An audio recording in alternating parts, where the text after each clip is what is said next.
Manchester United 2, Viktoria Plzeň 1, and eventually, at least from a statistical point of view, it looked fairly comfortable. Manchester United dominated the expected goals, but also the possession.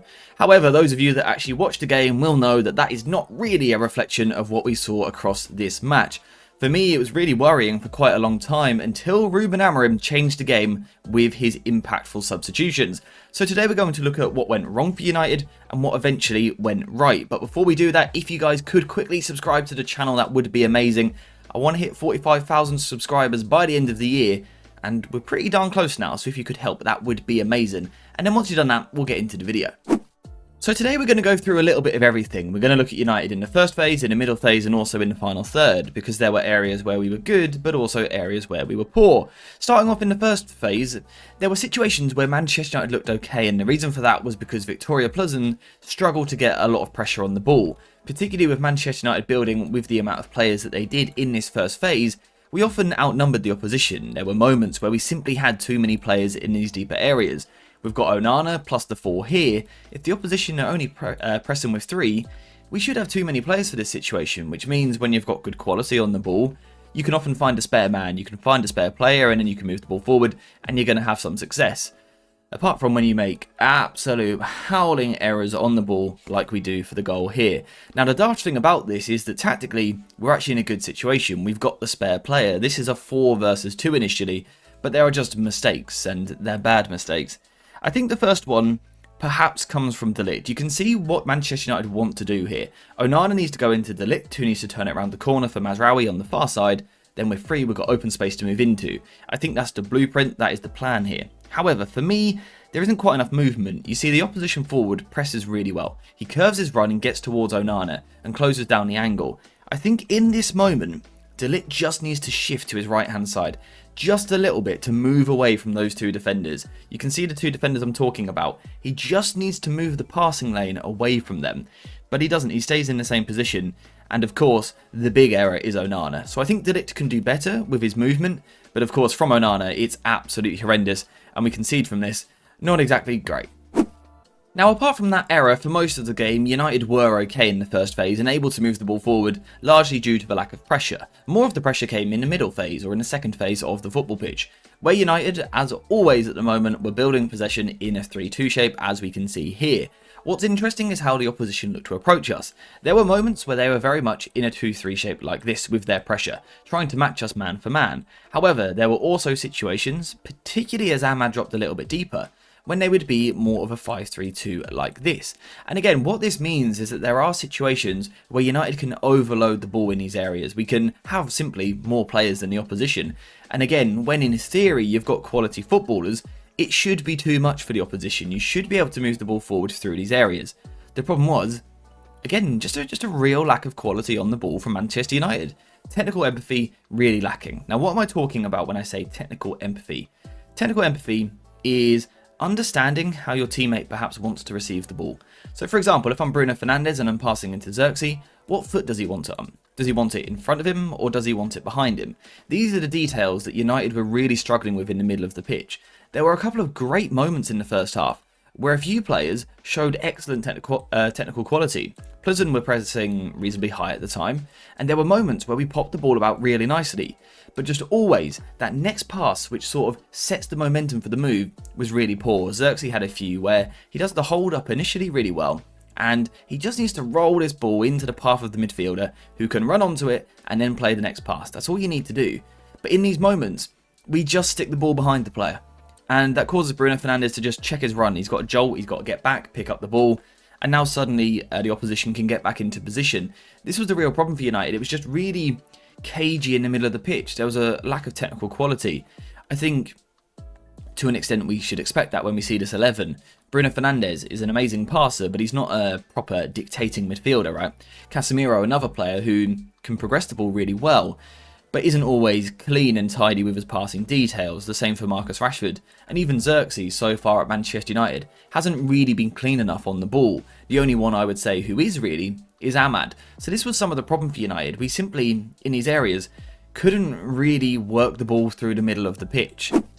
Now, the other thing that United lacked in these central areas was a bit of variety to the way that we played. You see, it felt like everyone was trying to come towards the ball too much. You know, Bruno Fernandes picks the ball up in the middle, Xerxes makes a movement towards him, we expect that. Amad drops a little bit deeper as well. Again, we sort of expect that, although he needs to play with more variety. But Marcus Rashford in particular, I think is a player who is really strong bursting in behind the opposition, making runs off of the back of the shoulder. Not always moving towards the ball. You see, when you all move towards the ball, it just squeezes the pitch a little bit too much. Now, it's okay if you then get runs from the wing-backs, but we'll see in a moment that wasn't really on for Manchester United either. So we just had a bit of a problem here. There were situations where Amad, for example, would come a little bit deeper. He's going to pull the centre-back right out of position and open up a huge space in here. But just no one really wanted to go into that space, and it was a bit of a problem. You can see it here. Amad drops in as the extra midfielder. He draws the centre-back a mile out of position. Of course, the centre-back has to follow. And as Amad eventually gets the ball, he kind of slows it down. Look at the space that he's created. He's created a huge space. And you just think, someone's got to go in there. Can it be Xerxes bursting in? Can it be Dalot, the wing-back, spinning in behind? Can we have a midfielder making a third-man run into this position? These are all options, but none of them are options that we take, and instead it ends up slowing down a little bit. We work the ball wide to the deeper wing-back, and again, the ball progression kind of dies. And some of the problem here was that normally when we have trouble in the middle of the pitch, and I'm going to use the word stodgy again, we're a bit stodgy in the middle, we struggle to progress. At least in recent weeks, we've always been able to switch out to the wing-back, right? Because we've been playing against back fours, so the wing-back can be the spare man arriving into these positions. But unfortunately, we didn't even have that for large parts of this game, and that's because we were playing up against a back five from the opposition. So it was actually man-to-man, even when we pushed our front five forward onto the last line. Normally we get an overload here, and we have a spare man somewhere. We didn't really have that for large parts of this game. We couldn't play that switch out wide, and even if we did switch it out wide, we were left with Tyrell Malacia and Diogo Dalot in 1-versus-1 positions. Neither of these two are really players that are regularly going to take a man on, beat a man, and deliver into the final third. So ultimately, United had a lot of problems on the ball until Ruben Amorim changed things. So what were Ruben Amorim's big changes? Well, he decided to bring Antony, Rasmus Højlund and Mason Mount onto the pitch. Perhaps not always the most inspirational substitutes you're ever going to see, but actually in terms of the dynamic, they massively changed this football match. And they just brought a different dynamic to the way that Manchester United could play and could move the ball forward. The third thing I want to look at is in the middle of the pitch. Manchester United changed shape slightly. Now, of course, we do this firstly because we're 1-0 down. We're chasing a goal. We need to move more players further forward. So what we started to see was Casemiro playing a bit more as a solo pivot, and Bruno Fernandes was just given that extra little bit of a license to move further forward. Now, what we got in these areas was intensity, but also what we get is our two kind of inside forwards now on a better line with our centre-backs. Previously, they were a little bit narrow. Now they're a little bit wider. So this channel here just opens up a little bit easier. Ball progression is a little bit easier in these positions. But also, we've now got real energy, but also technical quality in that three there. We're looking at Mason Mount, Bruno Fernandes and Amad. They're really nice players on the ball. Really nice, particularly Mount and Amad. Really good in tight spaces. You've got creativity there with Bruno and Amad. You've got the energy levels, the intensity from Mason Mount. It's a really nice little trio to start getting on the ball, and for me, it was just Mount's ability to change the speed of a game, which really opened up something for United in the middle of the pitch. We saw this impact pretty quickly after he came onto the pitch. You can see that line of three Manchester United players there. Lisandro Martinez plays the ball around the corner to Mason Mount. And what I love about Mount is he could have taken his touch quite safe, slowly, backwards towards his own goal or sideways.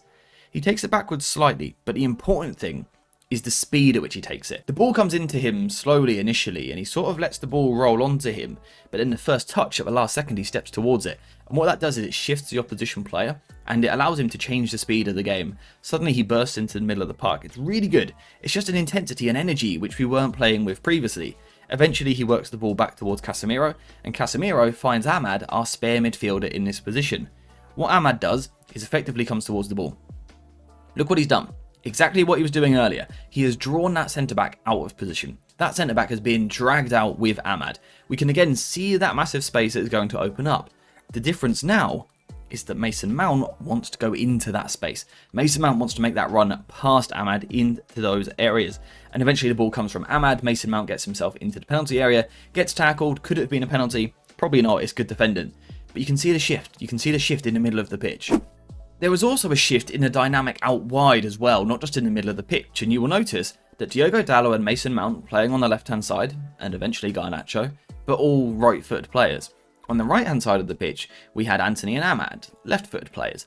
Now what this done was it forced United to start playing inside the pitch. You see, earlier we couldn't progress through the middle, and we also couldn't go out wide. We kind of got stuck. Anthony and Amad on this side, and Dalot and Mount on the other side, want to move inside the pitch, and that's when you start to see combinations. Anthony, for example, takes his first touch inside the pitch. He wants to combine with Amad, plays the ball in there, now get off the shoulder, now make a run in behind, and now we can progress the ball properly out wide. We start to see the benefit of the weak-footed wing-back, as opposed to the strong-footed wing-back that we saw for the first hour of the game. Suddenly United were able to move into these positions, and just naturally, we had more of a threat as we moved into these areas.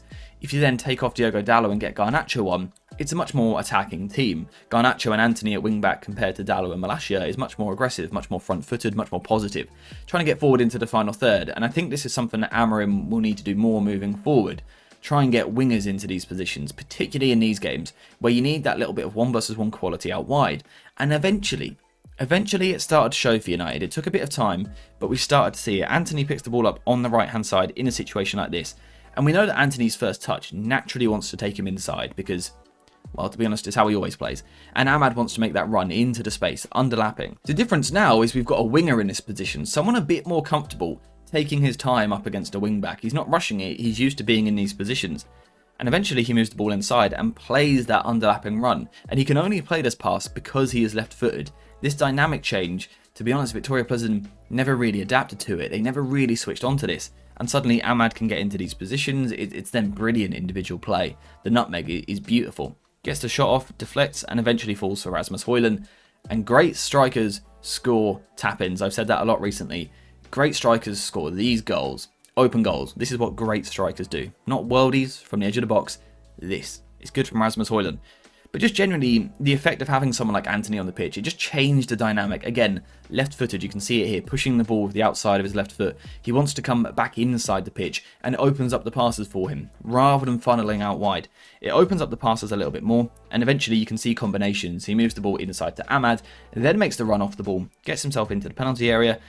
His connection on the ball is questionable, as it was with a few of his shots he had as well.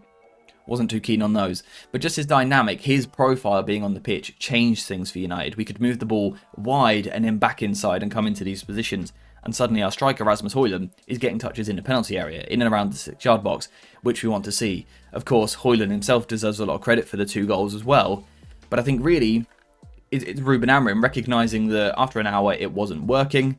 I think some of that is because still he is managing the fitness of a lot of players, but he makes the changes. He changes the tempo of the game, the dynamic of the attacking threat, and suddenly United looked much more dangerous. In the end, we should score 3 or 4 goals toward the end of the match, and it should have been a really comfortable night. So I think Ruben Amorim deserves credit. It's clear he's still managing this squad. We still have a lot of problems with the way that we're playing currently. It's still a little bit slow in terms of ball progression, but at least he can affect it. At least he can make a change. Helped by a fully fit squad. Nearly, but he can make a change from the bench, and that's really good for Manchester United. And eventually we got the win, and ultimately where we are right now, that's the most important thing. So job done, basically.